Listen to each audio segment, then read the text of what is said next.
Number 10, Jennifer Aniston nearly quit. Jennifer was the last to sign for the final 10th season of Friends, and she very nearly didn't return at all. Part of this was down to her busy career because at this point, she was definitely one of the most famous of the Friends cast. She had several movies on the slate. She later revealed that she was debating not coming back because she had a couple of issues that she was dealing with at the time. Jennifer said that she wanted to end the show when people still loved them and they were on a high. She also questioned herself about how long she really wanted to play Rachel. Jennifer obviously eventually agreed to the final season, but she is the reason why it's the shortest season, because she only agreed to return if it was cut short. Luckily for everyone, she decided to stay and felt bittersweet about the final season, and in the end she found herself wishing that it could have continued on.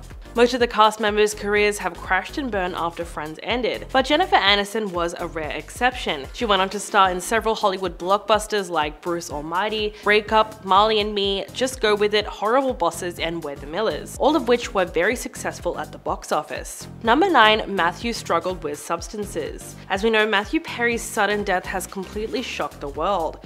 The beloved actor was found at his home after an apparent drowning. He was only 54 years old, and his passing was an absolute tragedy. Many of the Friends cast struggled to deal with their newfound fame, and for Matthew, this led to problems with addiction, which he has been extremely open about in his memoir. Although he said that he was never drunk on set, he did admit to being painfully hungover to the point that everyone became aware of. After more than one stint in rehab, he managed to get clean, and then he became very passionate about helping other people who were struggling. Just last year, he revealed that he and Jennifer Aniston had stayed in each other's lives, and they remained in close contact.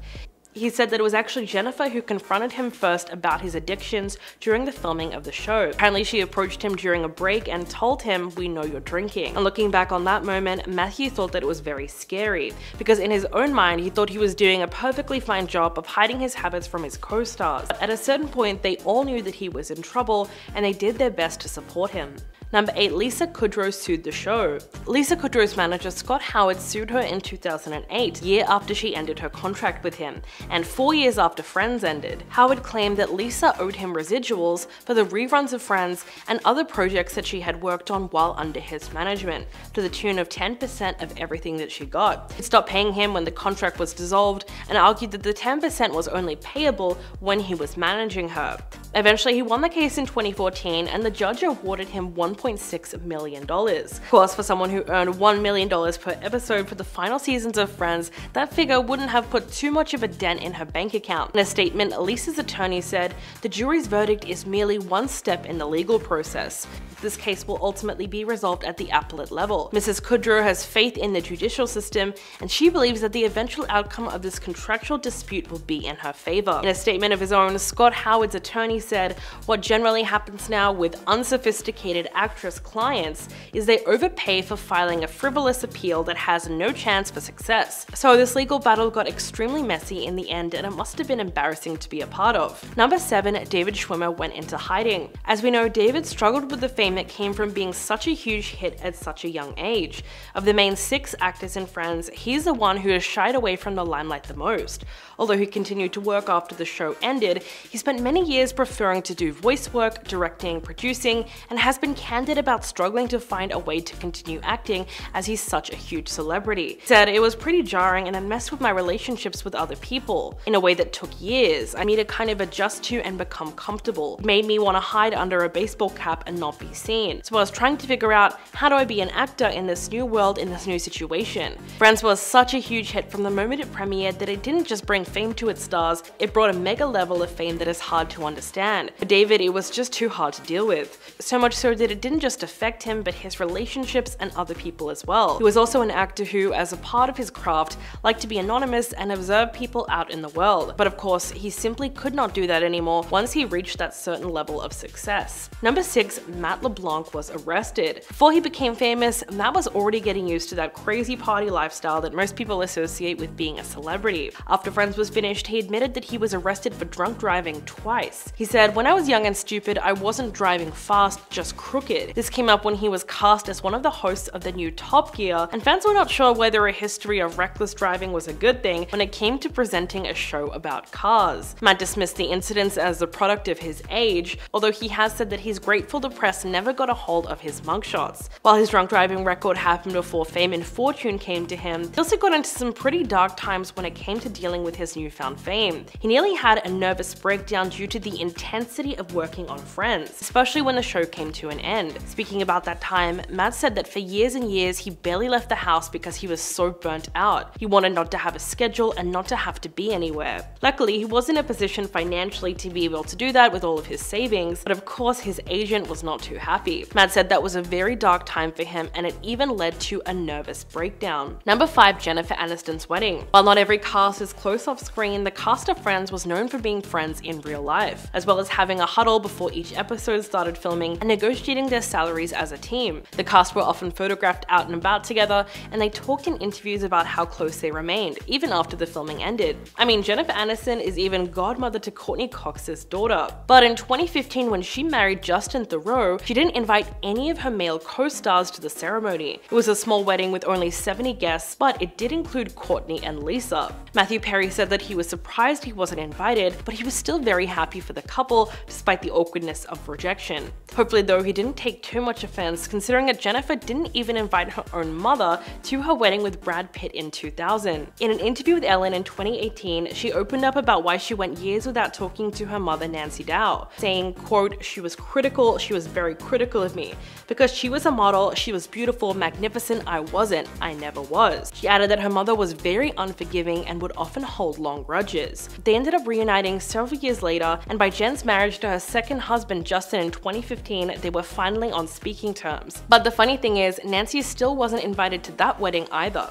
Number 4. David's neighbors hated him. Even stars have feuds with their neighbors, and David Schwimmer is no exception. In 2010, the star bought a property in the East Village townhouse from 1852, and of course the land that it stood on. But he decided that rather than renovate it to keep up the facade, he would just tear the whole thing down and start fresh. It's something that a lot of property developers are known for doing, but it's never really a popular decision. As a result, an anonymous neighbor left a message for him that was too big to ignore. For some reason, they decided it would really upset him if they spray painted in huge letters on the construction site fence. They wrote the words, "Ross is not cool," which is both hilarious and kind of genius because it actually echoed a storyline from the show, where Ross moves into a new building and becomes enemies with the neighbors by not chipping in for the maintenance man's retirement gift, which kind of goes to show you that life really does imitate art. There's no saying how David reacted to this, but you can imagine that he wouldn't be too pleased that the construction site had graffiti. Matthew's extreme anxiety. Matthew Perry admitted 2 years ago that he suffered from anxiety, which often came when he was trying to be as funny as he could in front of the live studio audience while they were filming Friends. The admission came up during the HBO Max Friends reunion with Jennifer Aniston, Courtney Cox, Lisa Kudrow, Matt LeBlanc, and David Schwimmer.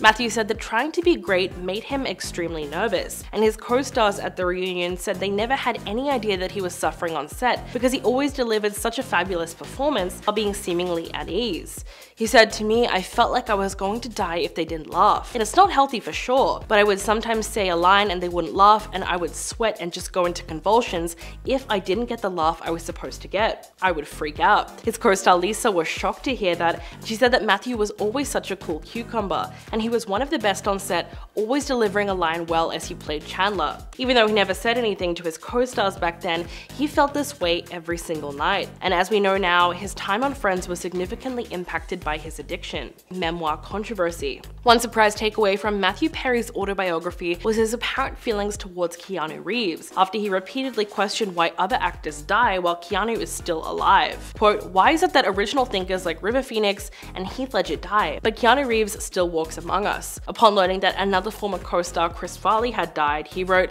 "I punched a hole through Jennifer Aniston's dressing room wall when I found out." And in the next line he wrote, "Keanu Reeves still walks among us." Matthew would later apologize for the comments and then release a statement saying, "I'm actually a big fan of Keanu. I just chose a random name, my mistake. I apologize." But that wasn't it at all. There was also a lot of other interesting admissions in his memoir. Another thing he also revealed is that he asked out Jennifer Aniston before filming Friends. He said that the two of them were the only Friends stars who knew each other before the show, having met 3 years before through mutual acquaintances. In one part of the book he wrote, "I was immediately taken by her. How could I not be? And liked her. I got the sense that she was intrigued too, and maybe it was going to be something." Safe to say that fans were more than shocked by that revelation. And number 1, everyone was scared of Matt LeBlanc. Now Joey is far from a scary guy, but when Matt LeBlanc was first cast in the role, some of the other cast members were a little bit afraid of him. This fear was based off of what they knew about Matt himself, the fact that he was raised by a mechanic and had done a stint as a male model as well, and had done a stint as a male model, as well as what they knew about the character of Joey, who is known as a very forward womanizer. Jennifer Aniston in particular remembers being intimidated before she met him herself. She said, "I was scared of that type of guy. He thinks it's very funny now, and actually he can sit down and comfort me just like Courtney or Lisa could." So it's a good thing that Matt turned out to be just as much of a sweetheart as Joey was, despite a slightly rocky start. Number 10, Jason Statham. Jason is no stranger to the action world. This man has tussled with sharks, jammed jumper cables down his throat, and battled alongside Dwayne Johnson. He is unstoppable. In 2005, Jason got the chance to star alongside Jessica Biel and Captain America himself, Chris Evans, but more on him in a couple of minutes. In the film, Jason plays the same man that he has played for like 20 years. He's a bad influence, a tough guy, he's Jason Statham, with Jessica acting as the leading lady and titular character, London. The film actually follows London attending a loft party in New York where her ex, played by Chris Evans, attempts to win her back. Overall, Jessica and Jason actually spend very little time together on screen, because the plot sees Chris Evans hiding in a washroom early in the film where he meets Jason's character, just kinda chilling there and doing some no-no snow, you know, the huge. According to Jason, he was glad to spend time on his own or with Chris, as he felt Jessica was just not giving him a ton to work with when they were together. Nothing negative, just, you know, wasn't the right vibe. When the film tanked, and I do mean it tanked, it is not good. The collective crew agreed that it was no one person's fault. Unfortunately though, when you are the lead of a film, you are held responsible when it comes up short. Number 9, Chris Evans. As we just talked about, Chris Evans was also a main cast member in the film London, playing Jessica's estranged boyfriend. He spends most of the movie doing no-no snow and other fun stuff while trying to summon the courage to confront Jessica and reclaim his lady, which is a very problematic plot, I know. For Chris, he more than likely shares some disdain towards the project, mainly because of the way his character is portrayed and how poorly Jessica played hers. It was supposed to be a raw and emotional movie, but it didn't even get close to that. It had a stellar cast, people like Isla Fisher, Kat Dennings, Louis C.K. Nope, scratch that last one, that guy's not stellar anymore. Considering Chris has had more impressive roles since London, we can imagine that he's moved past this project and is glad to have gotten his start somewhere, even if that somewhere was acting like a degenerate and crashing a party that he wasn't invited to. Luckily for Chris, 2005 ended up being a great year, as not only was he in this disaster, but he also premiered as the Human Torch in the Fantastic Four, which is just like the best movie ever, probably ever made. Number 8, Jake Gyllenhaal. Jake Gyllenhaal is the chaotic good that we all need in this world. I could watch this dude do interviews all day long. Mr. Music is the best. So for him to not like Jessica Biel, it's pretty interesting. Their history together dates back to 2015 when they co-starred in a movie together called Accidental Love, a film that currently sits at an 8% on Rotten Tomatoes. So it's not great. It was supposed to be a rom-com, but it didn't turn out that way at all. The plot of the movie sees Jessica's character take a nail to the head, literally, and it changes the way she responds to emotion. Because she can't afford surgery to fix it, she finds a lawyer, who's played by Jake, to help her get the coverage that she needs. Shenanigans ensue and they end up falling in love. You know, you get it. Since the film tanked at the box office, there's been some debate as to who is really to blame. Was it Jake Gyllenhaal, aka Donnie Darko, aka Bubble Boy, aka Jack Twist from Brokeback Mountain? Or was it Jessica Biel, star of I Now Pronounce You Chuck and Larry and Whistler's daughter from the third Blade movie? Of course considered to be the best Blade movie of all time, especially by Wesley Snipes.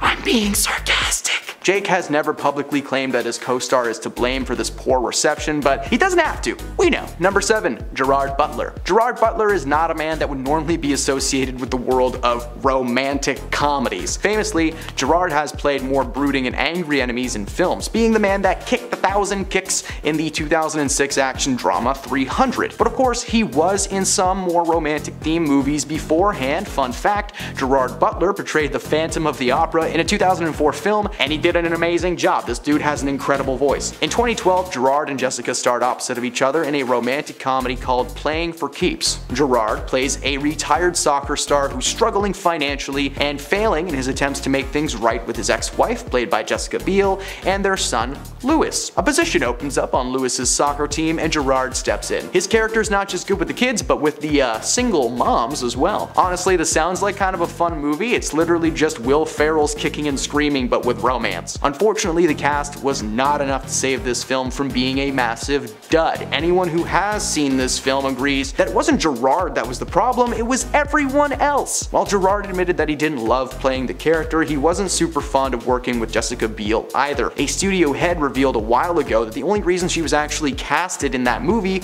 was because she looked good next to Gerard and not her acting abilities, and that always goes very well. Number 6. Uma Thurman. Uma was one of the single soccer moms from Playing for Keeps, acting as a love interest of its main character Gerard. Uma has a very divisive career considering that she was in Pulp Fiction, the 1998 Avengers movie, not that Avengers, different Avengers, though Uma is definitely someone who should be in the MCU. Get on that as soon as possible, Kevin Feige, I'm looking at you. She also had the misfortune of appearing in the 1997 comedy Batman and Robin alongside of Arnold Schwarzenegger and George Clooney, and I do apologize for bringing up any traumatic memories that you might have surrounding that movie. For Uma, a woman who has led many movies to great success, it must have felt odd for someone of a lower status to be the leading lady in the movie. At the time, Jessica was still trying to find her place in Hollywood, something that she is still apparently trying to do, so to be casted as the lead when you are surrounded by A-listers like Uma Thurman and Catherine Zeta-Jones, it's a bit off-putting.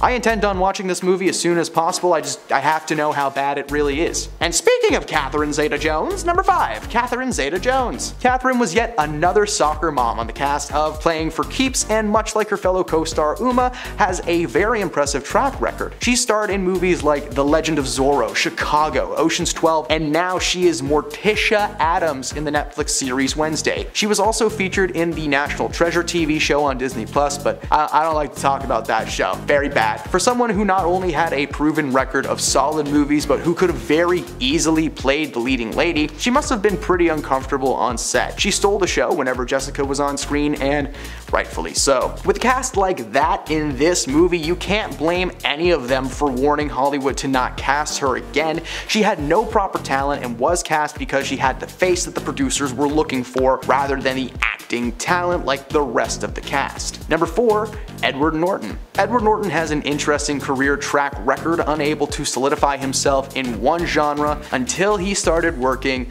with Wes Anderson. Before working with Wes, Norton was featured as the lead in a movie called The Illusionist. The film is about a magician who uses his magic to win the heart of a woman far above his social standings, who of course is played by Jessica Biel. It's actually a pretty neat movie if you're into slow burns, so check it out if you have never seen it. My mother has it on DVD, you can ask her for it. They have only worked together once, but there was probably a reason for this. Edward Norton was in movies like Fight Club, The Incredible Hulk, Glass Onion, so he is nothing short of an amazing actor. So for him to be working alongside of an unconvincing typecasted person was just overall disappointing. The movie did okay, but a common complaint was that Jessica's acting was just not as good as some of the other people in the movie. She simply just looked the part, which unfortunately seems to be the case with most Jessica Biel movies. Seriously, someone give this lady an acting class or two. Number 3, Nick Cage. In the movie Next, Nick plays a stage magician in Las Vegas, Nevada who can see exactly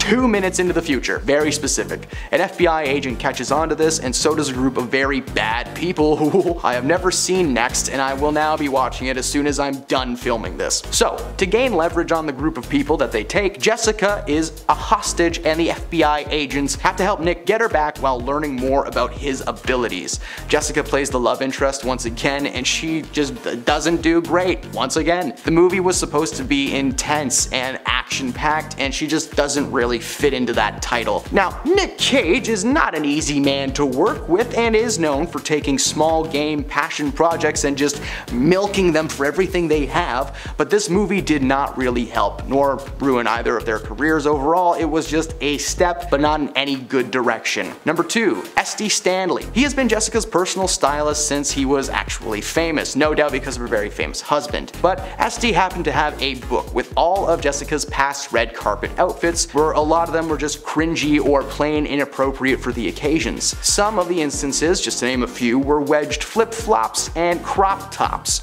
or low-rise jeans with tube tops. I feel like I'm reading a Dr. Seuss book. There was one photo where he was wearing a leather jacket, leather pants, and a beanie on the red carpet, so hey, looking cool, calm, and collected. Hey, you can't blame her stylist for wanting to shake her a little bit to knock the sense into her. At least her personal stylist hasn't done anything super dirty compared to the other people on this list. And at number 1, Britney Spears. Taking the top spot on this list is of course Britney J. Spears. It's obvious that Jessica isn't going to like her. She's married to her very toxic ex-boyfriend Justin Timberlake. Britney went off when talking about how terrible Justin was, and it ended up getting Jessica all worked up and filled with fury. Jessica has attempted to defend herself and Justin by saying that everything happened 20 years ago and that he already apologized for everything that he did, so we should all just move on already. But she also claimed that Britney's announcing that they could have had a child together sent Jessica's family into a frenzy. So much so that they just went on vacation to get away from the chaos, cause you know, leaving the country suddenly always makes you look super just great. You guys are great. Number 10, Lindsay Lohan.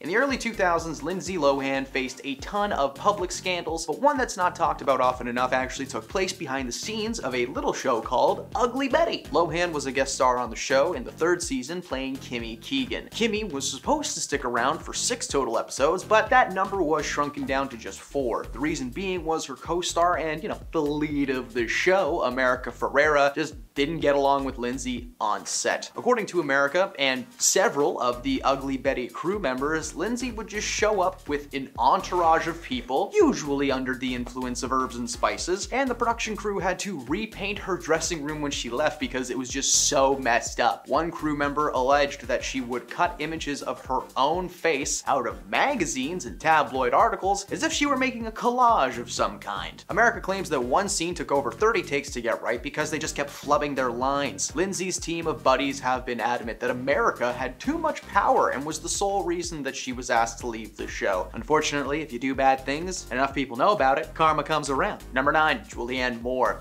Creative differences, the phrase that has been behind some of the most tragic Hollywood stories in films that could have been, and in this case, roles. For an industry centered around creativity, the movie industry can be awfully risk-averse, especially when it comes to the decision of casting a lead. Now, it's not uncommon for actors to suddenly be thrust out of productions in lieu of a new face, or in some cases, the original choice that you were replacing. A good example of doing it yourself, though, is Julianne Moore. The actor from films like the 2013 reboot of Carrie and the action flick Kingsman: Golden Circle was set to play the leading lady in the critically acclaimed dramedy Can You Ever Forgive Me? And she was casted as the character Lee Israel, a writer who falls out of step with current culture and decides to embellish her writing, basically inventing the concept of fake news. Julianne began filming her scenes, but was asked to leave the production only 1 month into filming. According to the director Nicole Holofner, portrayal of her character just wasn't what she had in mind while writing. Julianne played the role with too much of herself influencing the overall appeal. When directed to try to play the role another way, Julianne continued to give a similar performance, and she was ultimately replaced by Melissa McCarthy, better known for her more comedic roles in movies like The Heat and Bridesmaids, but her turn as Lee is considered to be one of her greatest acting achievements of all time, even landing her a nomination for Best Actress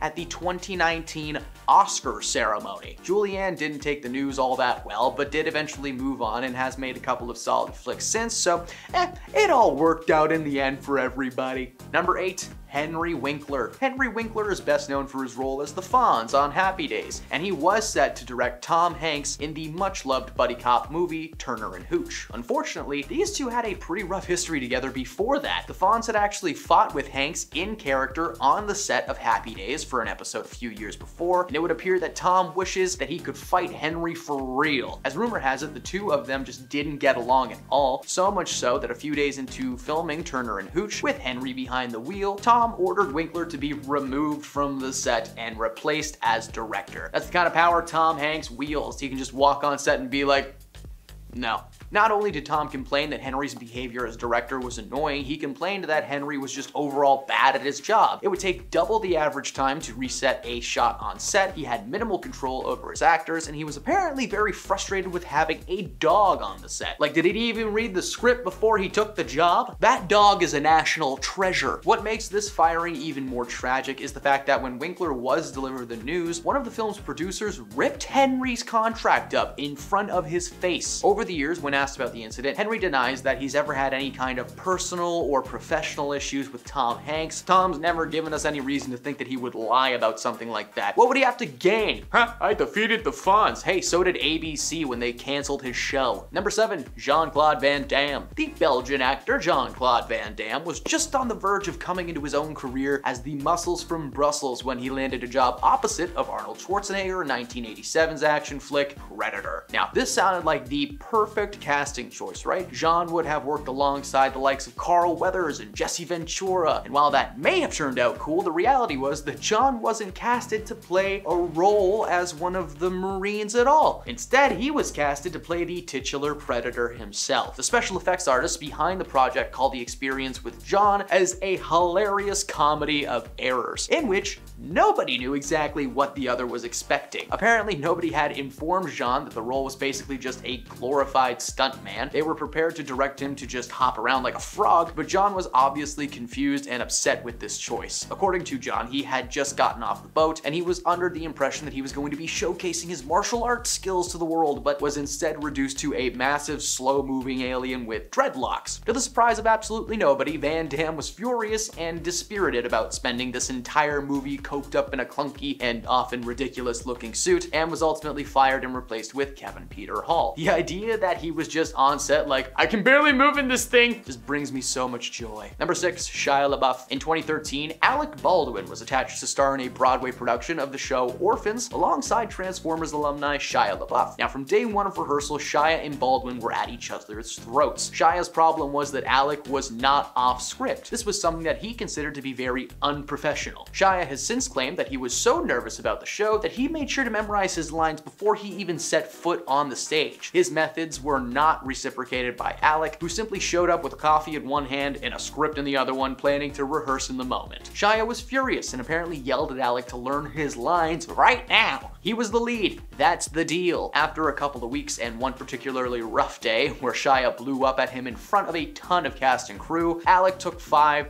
and had a meeting with the producers. He said that if Shia wasn't let go, that he was gonna quit. Well, producers caved and Shia was let go. In the tabloid, they claimed creative differences, but Shia later shared his side, clearly upset with being dropped as if he meant nothing to the show. Number 5, Dennis Hopper. Dennis Hopper is one of the groundbreaking actors and directors of the 1960s and 70s New Hollywood, now eventually finding his niche in the early 90s, playing villains in films like Speed, Waterworld, and the live-action Mario movie where he plays Bowser. Yes, that exists. No, it's not good. So it came as no surprise when he was casted to play Kristoff, the all-powerful TV producer controlling Truman Burbank's life in the film The Truman Show. The cast was stacked and it included Hollywood heavyweight Jim Carrey as the titular Truman. Anyone with a brain cell would have been excited to be a part of this movie, still considered to be one of Jim's best dramatic performances. However, 2 days into filming his scenes for Kristoff, which were only supposed to take 10 days to film, Hopper was unceremoniously let go from the set. Apparently, Dennis had a contract in place with producer Scott Rudin that he would be fired should his work be unsatisfactory. He must have been pretty bad in the role, as the director Peter Weir has been described as extremely reluctant to ever remove an actor from a movie. Reports later surfaced that Hopper was basically half asleep while playing the character, and while Kristoff wasn't written to be,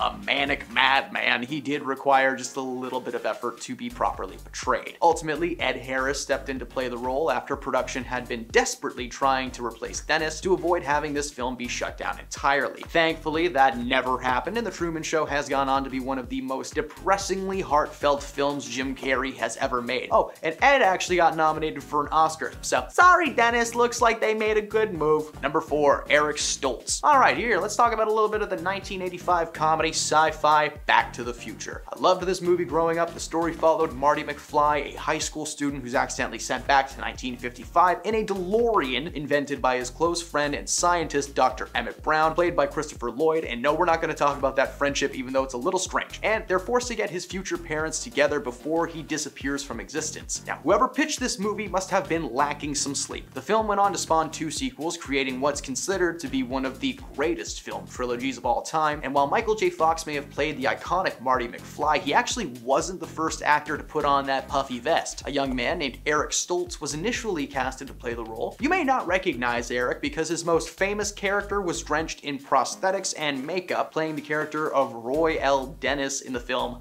Mask, a man with severe facial and skull deformities. He was nearly halfway through shooting this movie when the news came that he was going to be replaced by Michael J. Fox. Fox was the director Robert Zemeckis' first choice, but he was initially unable to sign on to the project because of his prior commitments to the show Family Ties. Eventually, though, the 2 studios were able to find a way to make it work and allowed him to film both projects. This is why you may notice that a majority of Marty's scenes that take place outside are at night, because it was the only time that he could film for like 60% of this movie. Robert wanted Eric out from the very beginning though, because his portrayal of the character was just too intense, a lot more intense than the writers had in mind, not to mention Eric read the end of the movie as a tragedy instead of a happy ending. Spoiler alert for a movie that's like 40 years old. At the end of the first film, Marty returns to 1985 after successfully getting his parents together, but instead of being poor and depressed, the family is thriving and successful, and somehow Eric took that as Marty being an outsider in a world he didn't know. But just like, look at the truck he has parked in his garage, like nothing tragic about that. His intensity combined with his depressing performance of the finale got him kicked off of the film only minutes after Fox was available. Number 3, Alyssa Milano. Alright, let's talk about the show Charmed, a solid series that was on the air for 10 years. The series followed 3 sisters that discover they're descendants of a line of good female witches and are destined to fight against the forces of evil. Yeah, it was a fun show. However, just because you play sisters on set doesn't mean that you're gonna be close in real life. Rose McGowan and Alyssa Milano had a very public altercation that resulted in a little incident on set being shared with the world. Rose claimed that Alyssa threw a fit in front of the crew, yelling that they didn't pay her enough to do the things she was doing, only she didn't say things she was doing. She said a bad word. She called Alyssa's behavior appalling, claiming that she cried every time the show got renewed for another season because it meant more time on a toxic set. Alyssa never shared her own comments on the situation and was eventually let go from the show, confirming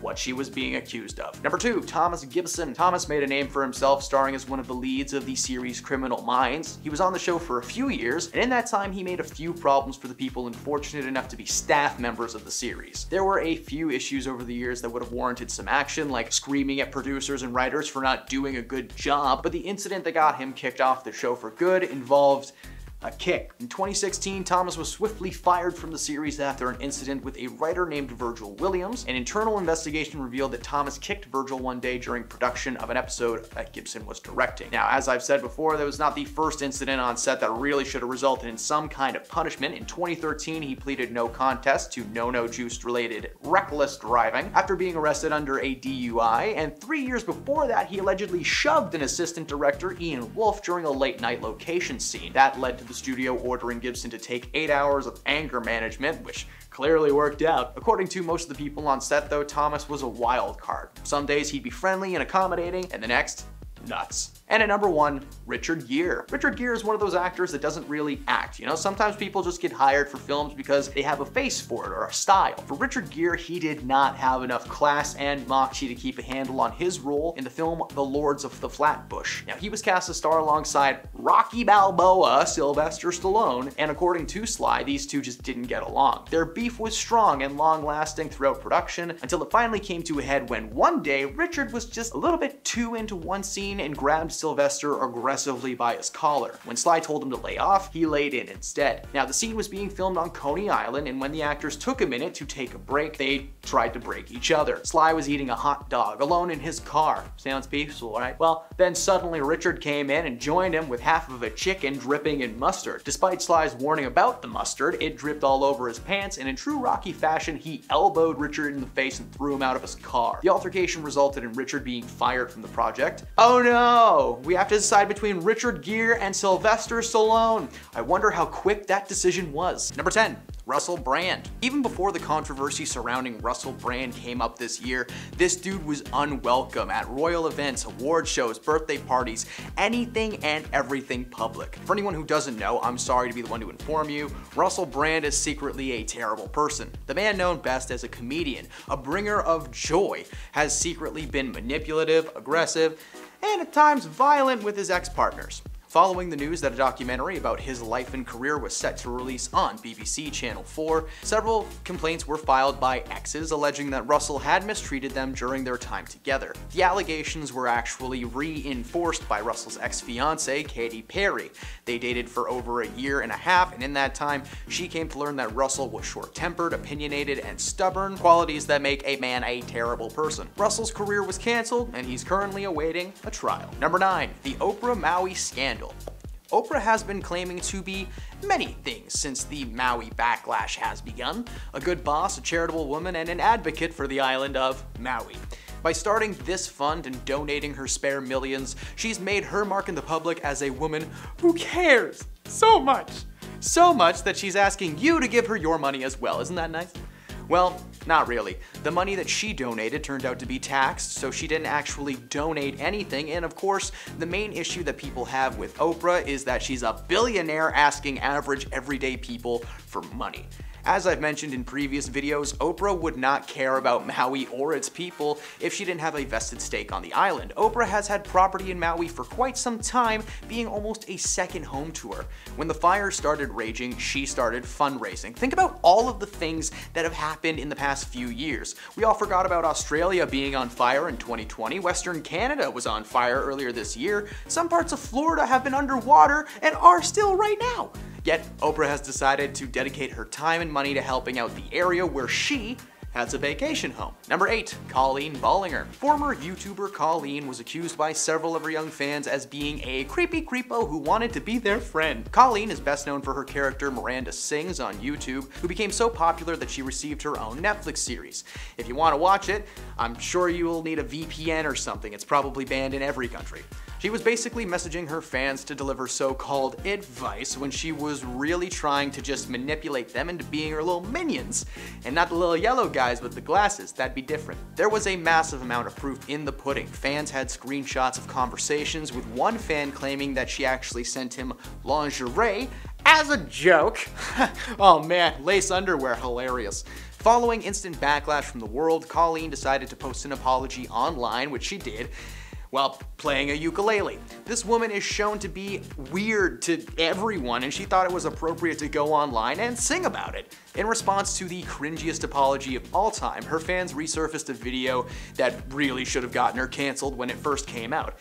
A few years ago, she decided that it would be an awesome idea during one of her live shows to sing and dance to Beyonce's Single Ladies, while in blackface. Yeah, it is the roughest clip of Colleen. She's just barefoot on stage, wildly flailing and waving her arms, and nobody at that show is like, that's weird. Yeah, the world's great. Number 7, Jada Pinkett Smith. Cheating rumors and dating scandals have followed Jada and Will Smith throughout their entire relationship. Since day one, people have been convinced that they're in an open relationship or they were cheating on each other on and off. Well, it turns out that some of those rumors were actually true. Ahead of the release of her new book, Worthy, Jada sat down with People magazine to share some inside information. The most revealing was that herself and Will Smith have actually been separated for like 7 years. Now, of course, that's not all. Jada's actually slowly ruining this man's life and mental health. When Jada revealed the truth about her separation from Will, she claimed that by the time they reached 2016, they had become exhausted with trying to make things work. The news of their separation was like a mild shock at best, because Super Sleuth fans claim to have proof Will and Jada have been separated forever, and the proof is in the interviews. The first clip to be submitted as evidence was Will and Jada's Red Table Talk interaction, where she admitted to the entanglement with August Alsina, simultaneously admitting to a brief separation. In the conversation, she literally says that herself and Will had basically broken up, but instead of just telling us right then and there, she decided to hold on to that information for a better time. A lot of Jada fans have commented on the resurfaced clips, saying that Will looks drained, like he's clearly dealing with a ton mentally speaking. Now, I could go on and on about how terrible Jada is, but I've done lots of videos about that in the past, so go and check those out. Number 6, Justin Timberlake. One of the most discussed sections of The Woman in Me, a memoir by Britney Spears, is of course the revelation of what really happened while Britney and her Mickey Mouse Club co-star Justin Timberlake were together. After meeting JT in the clubhouse, the two sparked a romantic connection. Their connection was strong, but unfortunately Britney had to make a difficult decision in the year 2000, after she found out she was pregnant. At first, Britney was actually pretty excited about the whole thing. In her book she revealed that she had planned on starting a family with Justin at some point, just that this was going to be a little bit earlier than she expected. Well, turns out Justin was not so excited and told her that they were both too young to be starting a family, continuing to remind her that their careers would also need to be put on pause. The revelation may be part of the reason that Justin has reportedly been so nervous leading up to the book's release, and might be why he's turned his Instagram comments off. Britney revealed that if the decision had solely been left to her, that she would have gone through with the pregnancy, but she decided to go the opposite route instead. She claims to have only done it because Justin so clearly didn't want to be the dad. In the book, she said that looking back, it is one of the most agonizing things she has ever experienced in her life. Number 5, Jonathan Majors. Jonathan Majors is currently the man behind the purple cape of Kang the Conqueror in the MCU. Kang has been written as a very important figure in Marvel. In Ant-Man Quantumania, he was the main antagonist, only he was just acting as a variant of the real antagonist, which was an army of Kangs from across the multiverse. I know, I'm gonna get geeky for a second. Including He Who Remains, a Kang variant from Loki, who once again acted as a major part of the Loki series. Unfortunately for Majors, an ex has come forward and alleged that Jonathan was physically violent towards her while they were together. Since March of this year, Majors and his team have been adamant that the situation's blown out of proportions and that there's nothing to be upset about. In fact, in June, Majors filed his own cross-complaint accusing the accuser. Prosecutors refuted these claims and told him that they had no plans to prosecute Grace Jabari, the woman who accused him. Majors has been dropped from his agency, and so far his role on TV and film is up in the air. Spoiler alert for Loki Season 2. The series ended with Kang not really being He Who Remains anymore, and it's unclear of what's gonna actually happen. Now, there have been rumors that his role in the MCU as the big bad will be replaced by Doctor Doom, so we'll see. Sorry if you don't like nerdy stuff, that's just my little tangent. Number 4, Lizzo. Lizzo may have been a public advocate for body positivity, but as part of a lawsuit being brought against her, it seems like all the positivity might have just been an act that she was putting on to make herself more universally loved.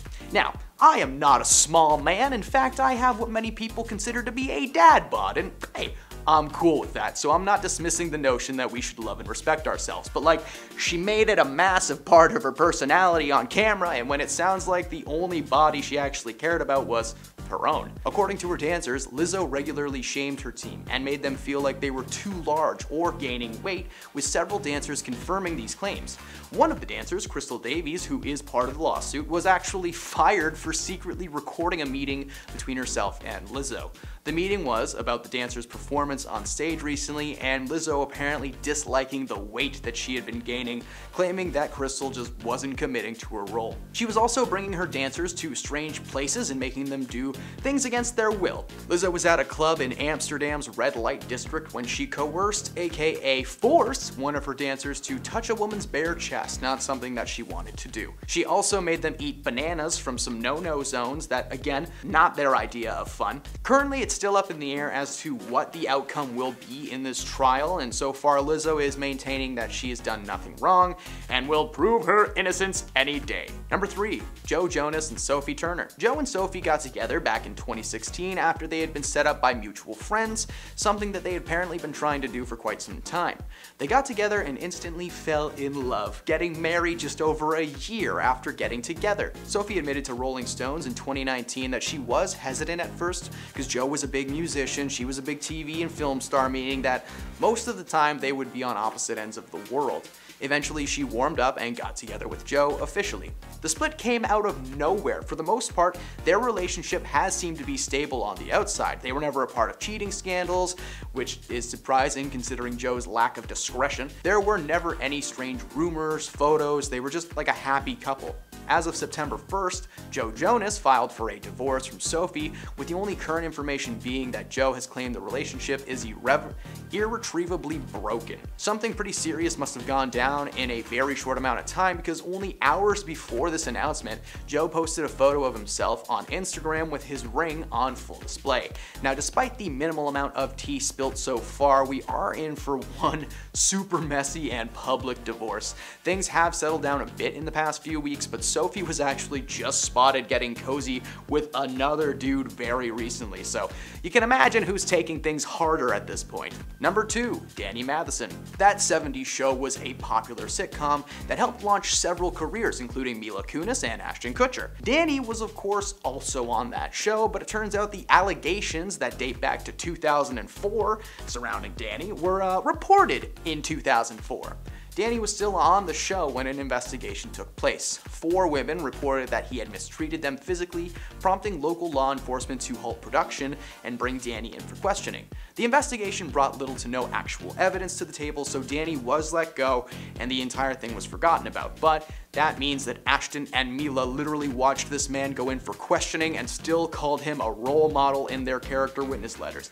It makes no sense. Their jobs were literally stopped while this man was under investigation, and when the charges came up again 15 years later, they were still on his side. Thankfully, in 2023, it's a lot easier to confirm allegations of this nature, and he was recently sentenced to 3 years in prison. So, justice served. Number 1, Jonah Hill. Jonah was once the funniest man in town, shifting his efforts to the world of drama and creating a really nice career where he could just do anything he wanted, really. Unfortunately for fans of Jonah Hill, some information came out earlier this year that called his character into question. Reminder, this isn't my opinion, these are things that just happen in the world and are public knowledge, okay? An ex-girlfriend of Jonah's posted screenshots from past conversations, and the conversations ranged from Jonah just asking her to tone down the photo she was posting, to asking her not to do her job. For those of you who don't know, his ex Sarah works as a surfing instructor, and Jonah was asking her to not surf with men while working, and that she wear more than a bikini while she did so. When Sarah released these screenshots, she underlined them, calling Jonah a narcissistic misogynist, but also said she didn't really want anything bad to happen to him, so Since the messages have been released, there has been a massive online debate as to where Jonah stands in the eyes of the public. Some people feel that canceling him entirely is just a bit too much, and compared to some of the other scandals in Hollywood, especially that I just covered, Jonah Hill is relatively chill. Others want his name wiped from the face of the planet and never to be heard from again, so I don't know, give and take. Abigail Breslin, who you might know from films like Zombieland and the show Scream Queens, is currently at the center of a legal battle after accusing her latest co-star Aaron Eckhart of aggressive, demeaning, and unprofessional behavior on the set of their upcoming project, Classified. This is all according to a complaint filed by producers of the film. Dream Team Studios and WM Holdings are claiming that Breslin made wild, hysterical, and imaginary allegations against Eckhart. Accusations which forced the production to spend $80 grand on accommodations alone. In order for the production to continue, Breslin refused to be alone in several scenes with Aaron. Costly accommodations had to be made by the production to meet Breslin's demands, or she would not continue to perform her contractual obligations. In a statement obtained by People, a representative for Breslin, Michelle Bega, said that the actress is not currently aware of any actions filed against her and has not been served with any legal notices. Breslin categorically denies contended allegations against her and unequivocally stands by her statement, according to the lady, which she confidently provided to the Screen Actors Guild. According to the lawsuit, lawsuit and investigation by an on-set producer referred to as Mr. Georgie found no evidence in support of Breslin's claims. The entire production almost ground to a halt when Abigail advised the producers of Eckhart's aggressive, demeaning, and unprofessional behavior, which she insisted placed her at various times in peril. So far, there's not a ton of information on that exact situation, like what did he say or do to make things so crazy. We don't know. What we do know is that this is not the first time that Abigail and Aaron have worked together on a film set. In 2007, Breslin and Eckhart worked together on the set of a film called No Reservations, a romantic comedy starring Aaron Eckhart as the leading man and Catherine Zeta-Jones as his love interest. According to the plot, Aaron and Zeta are the stars, with Breslin acting as Catherine's on-screen niece that her character is forced to take care of. The film sits at a modest 62% approval rate with audiences, but one thing that never happened on the set was Abigail accusing anyone of being mean. Now, to be fair, in 2007, Abigail Breslin would have been like 11. Maybe at that time he was being mean, but she just didn't really realize or care enough to make a big deal out of it. She was also a child actor and not the star of that project, so it's not like she could just walk up to a production guy and be like, Aaron's being a mean jerk face. Get it? Because she's short, she has to look up. But now in 2023, as the co-star of the new film Classified, she has a lot of pull. The plot of that film is actually kind of interesting. Aaron plays Evan Shaw, a man who's been solely using the classified section of various newspapers to receive his orders. Suddenly, he learns from his estranged daughter, played by Breslin, that his division has actually been shut down for years. It's actually the first big film for Aaron Eckhart in a while, thanks to his long history of box office duds. Of course, starring in The Dark Knight as Harvey Dent, aka Two-Face, was no small role, and it certainly didn't fly under the radar. He's just one of the many cast and crew that made The Dark Knight one of the best action movies of all time, and the best in the Dark Knight trilogy. However, between A and B, Hollywood gave him so many chances to make a name for himself. Following The Dark Knight in 2008, Aaron struggled to find the right fit despite his newfound fame. He was casted in mainly action movies, usually as the leading man or a secondary lead, and it's almost always never worked out. I do say almost because some of them made a decent bit of money. I personally know Aaron best as Frankenstein's monster in the action thriller I, Frankenstein, which is a film that follows Frankenstein caught in a war between gargoyles and demons. I did not make that up. That is a real movie, and that actually exists, and that plot is true. It has 5% on Rotten Tomatoes, and I bought it on DVD before seeing it. The most regretful purchase I've ever made in my life, and I own a ShamWow. He did make waves in some projects, starring alongside Tom Hanks in Sully, and of course Gerard Butler and Morgan Freeman in Olympus, London, and Angel Has Fallen. While not always appearing in big blockbuster movies, he has kept busy, starring in low-budget films, straight to streamers, and some horror projects like Incarnate. Eckhart actually claims that his lack of work is because he created a reputation for himself as a difficult man to work with. He once took his frustrations out on an extra on set, saying that he lashed out. He was doing a monologue that he was unsure about performing, and the extra who was paid to be there was falling asleep while he was talking. He said something because, hey, he thought about all the people who were out of work while this person was just napping for 20 bucks an hour. Since then, he has made an effort to be better and do better on set, but according to him, it's been difficult. He knows that he can sometimes be intense and has attempted to maintain his composure better over the years. He also claims to be a bit competitive with fellow actors, which may be a major part of why his reputation is not that great. On the other hand, Abigail Breslin has also been appearing in less and less big budget movies. For those of you who may be unfamiliar with her work, Abigail started acting when she was very young. Her first major speaking role was in the 2002 M. Night Shyamalan thriller Signs alongside Joaquin Phoenix and Mel Gibson when she was only 6. She was casted time and time again, being nominated for several awards, including an Oscar for her role in Little Miss Sunshine, a movie that she made at the age of 10 and where she received an award for Best Young Actress from the Critics' Choice Awards. As she grew up, her roles became few and far between, but she has gotten the chance to work with a ton of A-list celebrities like Halle Berry, Ryan Reynolds, Matt Damon, and of course, Woody Harrelson in Zombieland, which is where I personally know her best from. Go Little Rock. This was not a conscious move on her part. In fact, she has been taking every opportunity she can to work and build her repertoire. She started playing smaller roles in smaller movies and has maintained a steady stream of work outside of mainstream Hollywood, with her last big role being in Zombieland 2: Double tap. She was in Stillwater and released a film earlier this year called Miranda's Victim, based on a true story, but that film kind of flew under the radar, so you would be forgiven if you didn't know it existed. The accusations currently making waves have honestly had very little impact on Breslin and her career. Now, from what I've been able to research, and it's not a lot, there is no evidence that she has lost jobs or been let go from any projects. Same with Aaron. This is his first role in a couple of years thanks to, the world closing. So it is still very much up in the air as to what's actually going to happen with their respective careers and of course this project as a whole. Now that the acting strike has completed and productions will be back in full swing, who knows what the future holds for Abigail? Zombieland 3 would be nice. Breslin has actually been a massive star in the world of feminism and violence awareness. She has been very candid in the past about some of the more difficult personal experience she's had, opening up about a previous toxic relationship in honor of Domestic Violence Awareness Month. In a response to one fan who thanked her for sharing her story,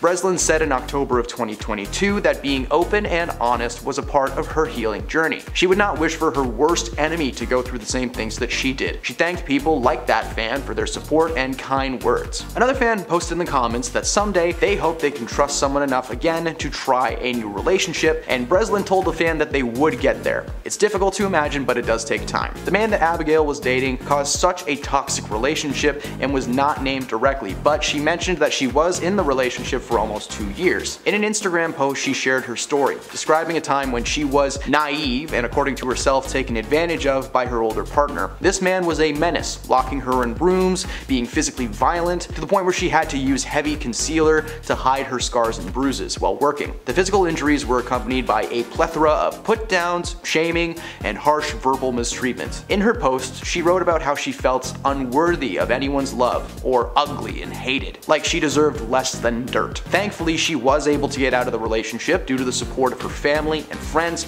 who were invaluable in their roles of getting her out of this toxic situation. Since that relationship has ended, she has been candid about the post-traumatic stress that she still deals with on a daily basis. She will occasionally have nightmares, and certain things have been known to set her off emotionally. Considering the heavy material that I just went over, there are going to be some links in the description below with information for anybody who feels that they may be in a toxic or dangerous relationship. It's not something you gotta take lightly, and please know that you're not alone and people are out there to help you. Abigail's past may play a big part in her reacting to Aaron Eckhart on set. She's currently engaged and happy to be, but when someone is loud or aggressive in any way, it can be stressful and bring up some terrible feelings. For all we know, Aaron was just being a bit stingy or angry or snappy, and Abigail just felt uncomfortable. That's not an uncommon feeling, especially in the world of Hollywood. So many people have complained about fellow actors and what they've done on set and beyond. Most of the time, those complaints are actually warranted. Let's not forget, there was an entire online movement a few years ago that exposed several Hollywood heavyweights as being truly gross people. I'm actually not allowed to say their names or show their faces because the nature of the situation was so sensitive and it impacted millions of people. The Me Too movement was a pivotal moment in the world of Hollywood. So many people were given a chance to speak their truth and finally be heard. Hollywood actually reacted to firing people left and right and recasting them in the middle of films. In 2023, there are still so many men being exposed as toxic or problematic. This year alone, we saw men like Russell Brand, Jonah Hill, Danny Matheson exposed as toxic people who wish to control their partners, or in Matheson and Brand's case, it's so much worse. Honestly, Jonah Hill looks tame compared to those two. If you want to know anything about those situations, please just go back through our channel, find videos. We got plenty of them. At this moment in time, there is not any information on the lawsuit or how it's going to play out, but when something comes up, I'll let you know. Number 10. Emily Ratajkowski. Model Emily Ratajkowski had her podcast silently shut down by Sony Group the same week that the company sacked a significant portion of its podcast division. High Low with Emma Rata premiered in early 2023 and released 3 episodes a week on topics about everything from politics, philosophy, feminism, TikTok, and of course, relationships. Though it was fairly popular among international listeners, it struggled to sell advertising because brands wanted to reach US consumers. The people in charge at Sony said that they were very confident that Emily would be able to sell her podcast on a new platform. At the moment, it seems that Sony's predictions were false, as the show has yet to find a new home. The show was officially cancelled in September of this year, and so far it's safe to say that there just hasn't been enough time between A and B for her to find a new home. For fans of Radikowski, they simply have to wait and see what happens. Considering the pull that this woman has and the fan base that does exist in the US, it won't be long before you're listening to High Love with Emma Ratatata Scooby-Ba-Ba Boo-Ba-Bow. Sorry, that has been in my head since the moment I first said her name out loud. Number 9. Nick Cannon. Famous MC and baby maker Nick Cannon was fired from his podcast Cannon's Class and his longtime improv show Wild 'N Out. He was filmed making some pretty anti-Semitic statements that resulted in major backlash.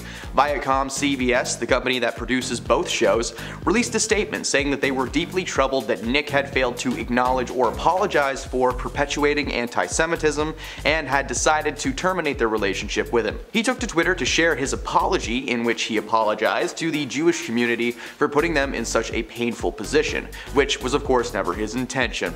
But he knows that the whole situation has hurt many people, and together that they would make it right. He added that he tried to reach out to Viacom to clear the air and nobody responded. However, Viacom claims that that did not happen.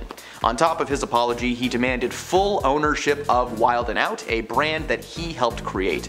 He called Viacom deceptive and claimed that they had been mistreating and robbing himself and the acting community for years, underpaying talent on their biggest brands like hip hop, BET, and of course Wild 'N Out. Cannon's comments were actually very anti-Semitic. Like, I had every intention of quoting some of them for you guys, but I honestly just can't find one that needs to be repeated. He said some truly demeaning things about the Jewish community, and him being fired from a podcast should be the least of his concerns. Number 8. Meghan Markle. Only a few months after announcing their exit from the royal family, Meghan announced that herself and Harry had signed a multi-year deal with Spotify to produce a podcast. They claimed that the show was designed to help build a community through shared experiences, narratives, and values. Their announcement did not include how much the couple were getting paid though, which ended up being, a modest $20 million, just your average everyday paycheck. However, from the moment that this thing kicked off the ground, Spotify had grown reportedly frustrated with the couple's content and their lack of productivity. According to executives at Spotify, the couple were taking way too long to actually build a team to produce episodes. There wasn't even a real structure to how things were going to be recorded. 6 months later, they produced one 33-minute holiday special. 6 months for 33 minutes of chit-chat. Many people started to question what was going on behind the scenes, because in that 33 minutes there were guests like Elton John, Deepak Chopra, Stacey Abrams, and so many other people popping by. Why not just sit down with all those people for an hour each, like other people do?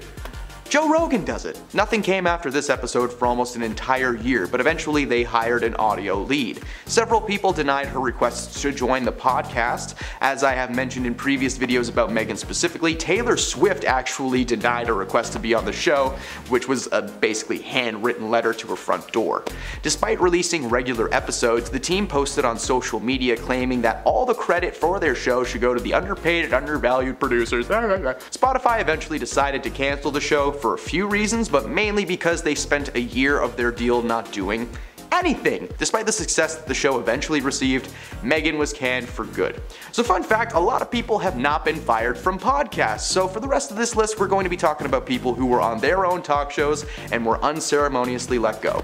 And to start it off, number 7, Sarah Silverman. Sarah is a very popular stand-up comedian. For a little while, she was out on the picket lines of the SAG strike, but now that's over, so awesome. But for a few years, she was sitting cozy on the set of her very own talk show called I Love You America. The show was aimed to give Sarah an outlet to poke fun at current political and emotional landscapes of the country. She would also from time to time bring on some celebrity guests to discuss their pasts and share stories. There was a lot going on for Sarah, whether it was connecting with firemen in Texas over making accidents in their pants, to going on a blind date with a conservative lobbyist in DC. She was never holding back. The show was pretty well received among Sarah's fans, but the executives over at Hulu just didn't appreciate the content of the show, and apparently big budget studios don't like it when you get political. Oh, weirdos. The show only lasted one season spanning 21 episodes, and it was nominated for an Emmy for Outstanding Variety Sketch in 2018 before its untimely demise. So at least she went away with a nomination. Number 6, Lilly Singh. Lilly got her start on YouTube in 2010, but quickly became a very successful woman both in film and on TV, being casted in projects like Bad Moms, Ice Age, and Dr. Cabby. In 2019, Lilly was offered the chance to host her own late-night talk show, A Little Late with Lilly Singh. The show was meant to be a follow-up to the popular show Last Call with Carson Daly, with Chrissy Teigen being offered the job at first. She turned down NBC, who then offered the job to Lilly. The moment that the show premiered, things started going downhill fast. Now, while fans of Lilly were tuning in and loving it, anyone else on the planet was annoyed, confused, and a little bit angry. The first episode has been summarized by thousands of reviews, like this is not me, as white men bad, Lilly is bi, end of show. That's it, that's the review. Her show received massive amounts of hate, quickly garnering a 1-star review out of 10, something that I actually haven't seen while researching a topic yet here, so that's kinda neat. The hate continued towards Lilly for 2 more seasons, 2 whole seasons, before they announced that the show was being cancelled by NBC. She simultaneously announced a deal with Netflix, setting herself to star in a new show, and I'm pretty sure that just premiered not that long ago. Lesson learned, no matter how controversial you are, there is always room at Netflix. Number 5, TJ Miller. Before being accused of misconduct by several women and having his career cancelled entirely,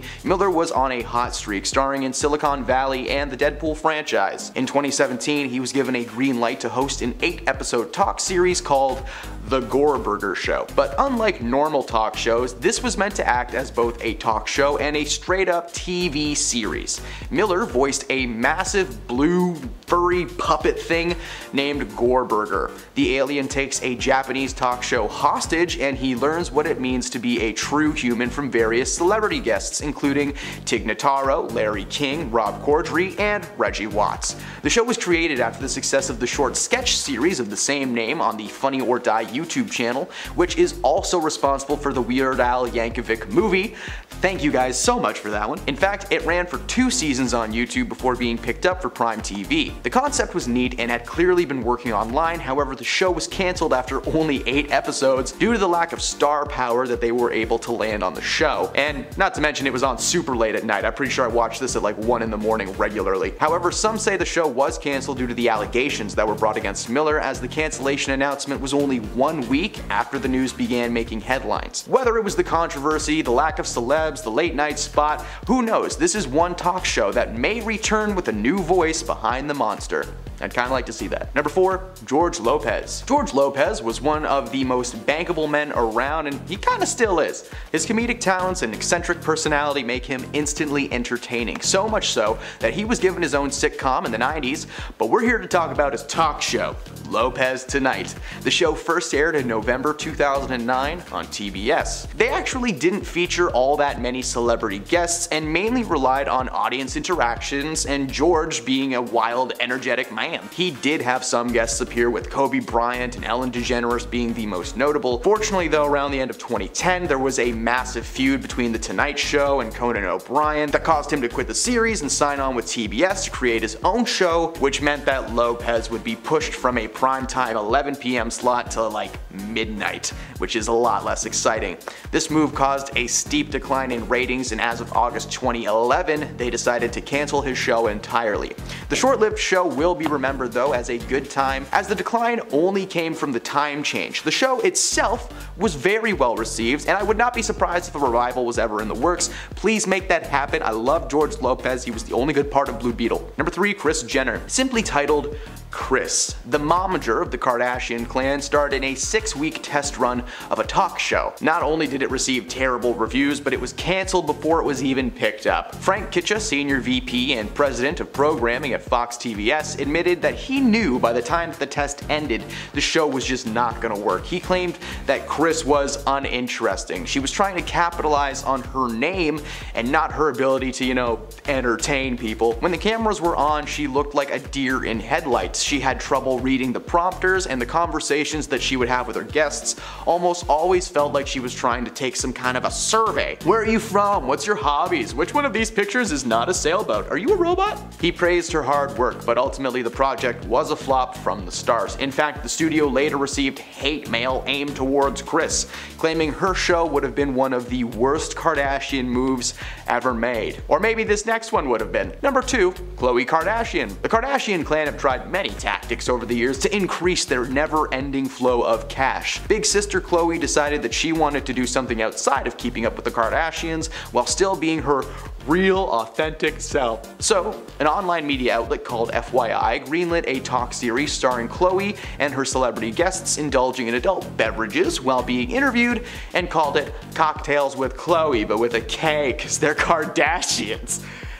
Get it? She essentially created an environment where she could get paid to drink all day and chat with her friends, which is exactly what the show became. Unable to secure A-list celebrities, she forced her family to appear on the show along with several of her reality star friends, and her sisters even forced their friends to appear, like Snoop Dogg and Chrissy Teigen. Khloe acted as the producer of the series and would regularly clash with basically everyone on staff about what direction things should go in. The drama, combined with the behavior of Khloe Kardashian behind the scenes, caused them to cancel the show, releasing only 14 episodes of the planned 23. And at number 1, Jada Pinkett Smith. Jada and her husband Will have made headlines in the news several times over the years, usually for something terrible like infidelity or face smacking, or being separated for 7 years. But earlier this year it was announced that her Facebook talk show Red Table Talk was going to be cancelled following several years on Meta. The decision was made following the distribution company's shift to no longer produce independent content, despite having a pretty solid slew of guests. The topics tended to drift into too much information territory, with her sit down with husband Will Smith being one of the more revealing episodes, and it still turned out there was more to be told. The show featured Jada, her mother, Adrienne Banfield Norris, and her daughter, Willow Smith, discussing various topics, with mom Jada being the main host when it came time to the heavy one-on-ones. Jada herself has been shaded in controversy over the past few years as more infidelity rumors seem to be brought up, and oh look, it was all true, everything was true. Go read her book or go watch one of our 20 videos about Jada Pinkett Smith. That woman is not okay. Her show was taken off of the internet, and despite trying to find a new home somewhere else, it's looking like that show will never see the light of day again. Thank the Lord. Number 10, Miley Cyrus. Miley Cyrus has been involved in a ton of scandals over the years, varying from super serious to little tiffs. She may not have meant to, but she followed suit with her fellow Disney stars and landed in hot water time and time again. I swear, the moment you are casted in a Disney show, you have an 80% chance of being arrested. Because of her public problems and overall chaotic antics, it should be no surprise that Miley is banned from China. Shockingly, the Chinese government didn't take offense to her doing illegal substances or dancing in her birthday suit on the wrecking ball. No, they were upset with her because of a picture she took where she was imitating Asian people by pulling back the skin around her eyes. One of the most offensive things on the planet. The Organization for Chinese Americans had strong words to say about the picture, but the Chinese government ramped things up to 1 million. They decided to straight up ban Miley Cyrus from ever entering the country. That's fair. The Chinese foreign minister got involved, telling the press that Miley made it clear that she is no friend to China or anyone else of East Asian descent, going on to say that the country had no interest in polluting the minds of the children. Miley actually clapped back and said that the media took the photo out of context. In what context is pulling your eyes back okay? Number 9, Brad Pitt. Fun fact, if you are an actor and wish to do anything in China, just try avoiding Tibet as a workplace. The Chinese government is apparently very sensitive about the region and is neurotic about anything having to do with the Dalai Lama. Brad Pitt found this out the hard way. In 1997, Brad starred in the film 7 Years in Tibet, playing the 14th Dalai Lama's tutor. Chinese officials found the film to be offensive, especially because of how it portrayed the Chinese occupation of Tibet, almost as if their government thought the movie was going to be some action thriller where the Dalai Lama was a bad guy. The officials decided that the filmmakers should be punished for their work, so they barred the main cast and crew of the film from ever entering China again. which included Brad Pitt. That ban was in effect until 2016, when after 19 years, the government decided that he learned his lesson. Considering how well American films do in China these days, it's kind of a no-brainer to let Brad Pitt back into the country. Number 8. Selena Gomez. For a lot of people, meeting the Dalai Lama is a privilege and just really cool experience, but for former Disney wizard Selena Gomez, it meant that she would no longer be welcome in China. While in rehearsals for We Day in Vancouver 2014, Selena had the opportunity to meet the Dalai Lama. Someone snapped a pic, and Selena, being who she is, decided to share that picture with her Instagram and Twitter followers. The funny thing is that the ban was not an immediate thing. It actually took a while for outrage to grow. In fact, she wasn't even aware that there were any issues until 2 years later, when she was planning tour dates in China. Her website announced shows scheduled for Guangzhou and Shanghai one day, but one day those dates suddenly vanished. The government got around to enacting a ban on her for the 2-year-old picture. It's funny to think that a bunch of officials in China sat around a table trying to decide what to do about Selena Gomez. They really did not have much of a reason to make a fuss out of one picture, and more than likely spent a solid amount of time just scrolling through pictures of Selena being like, oh no, is this one bad too? I don't really know anymore, guys. Number 7. Justin Bieber. In 2017, it was announced that Justin would no longer be allowed to step foot into mainland China due to his bad behavior. Those are the exact words used by the government. In a statement from the ministry, it stated that the country would not allow celebrities who have engaged in bad behavior to step foot on their soil. The statement claimed that Justin Bieber was a gifted singer, but he's also a controversial young foreign singer. They hoped that Justin would mature so that he can continue to improve on his own words, actions, and truly become a singer beloved by the public. To be fair to China, Justin has not been the chillest dude on the planet. In 2014, he shared a picture of himself visiting the controversial Yasukuni Shrine in Tokyo. The shrine honors fallen warriors and pays tribute to convicted criminals. In China and South Korea, the shrine is seen as a symbol of Japan not being sorry for its empire past. He caused a ton of outrage and was forced to apologize and took down the photo, but deleting something doesn't mean that everything's gonna be all hunky-dory. In fact, it was very hunky-batty. Now that doesn't work. Number 6. Harrison Ford. Guess what, y'all? Harrison is just another celebrity on this list who just had to mention Tibet on the air. Despite this man spending most of his career saving lives or time traveling, his greatest achievement yet was making the Chinese government so angry that he was blacklisted from entering the country altogether. Ford is a longtime advocate for human rights and has been outspoken about China specifically and their occupation of Tibet. Having met the Dalai Lama thanks to his wife working on the script for the film Kundun, Harrison's views were altered in 1992, and in 1995 he testified before the United States Senate Foreign Relations Committee about the need for Tibetan independence and detailed all of China's human rights violations. He really made the government mad, like so mad. Chinese officials banned him from entering the country along with his then wife, Melissa Matheson. 5. Sharon Stone. A name that will continue to be the source of many bans is the Dalai Lama. You'll see a pattern. In 2008, Sharon Stone was talking to the press at the Cannes Film Festival when she started making comments about a very serious Sichuan earthquake. The comments were not nice. She didn't say that we should help people, no.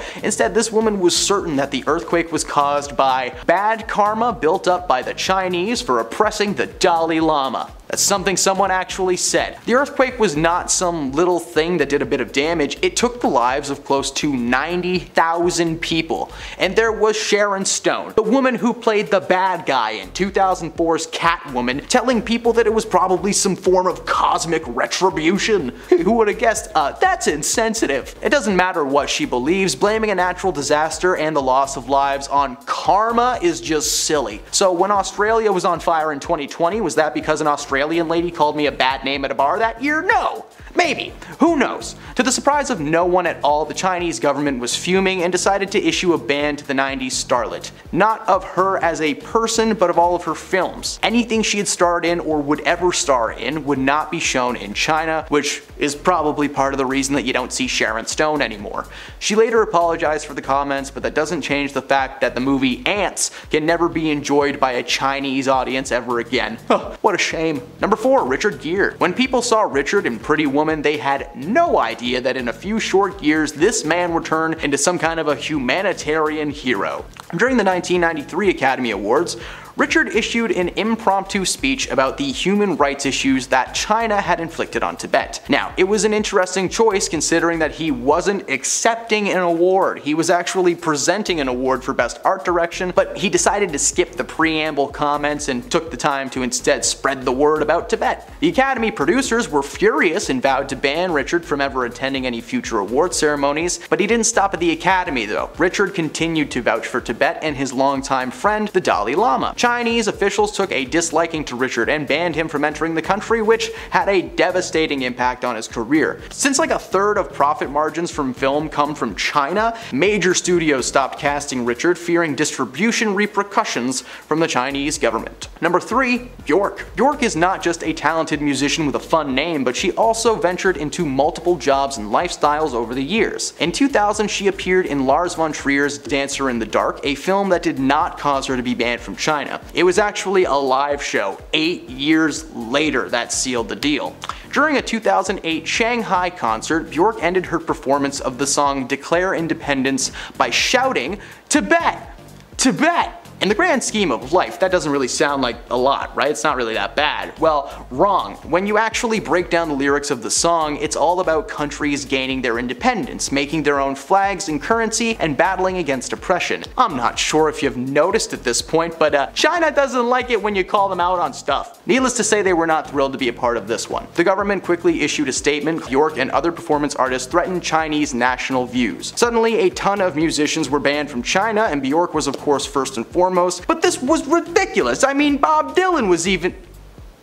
Now that one makes sense. Number 2, Anastasia Lin. In 2016, beauty queen Anastasia Lin starred in a Canadian-Chinese film about the human rights violations in China. This was not the first time that she was involved in Chinese human rights. For most of her adult life, Lin has been an outspoken critic of China, and the film was just the most recent example. While this was okay for a while, China decided they had had enough. Chinese officials banned Lin from entering the 65th annual Miss World pageant, which was being held in China. Lin did not give up and planned to enter the country by requesting on-demand visa when her flight landed in China. The strategy was basically just show up anyway and hope that the government won't want to cause a scene. You know, the same thing that people do when the same thing that you do when you try sneaking into a party that you weren't invited to. The government, however, did not bend. The organizers of the next pageant told her that she could compete in 2016 under one condition. She could not mention human rights during the pageant. Lin caved and followed through. She is still pursuing human rights though to this day.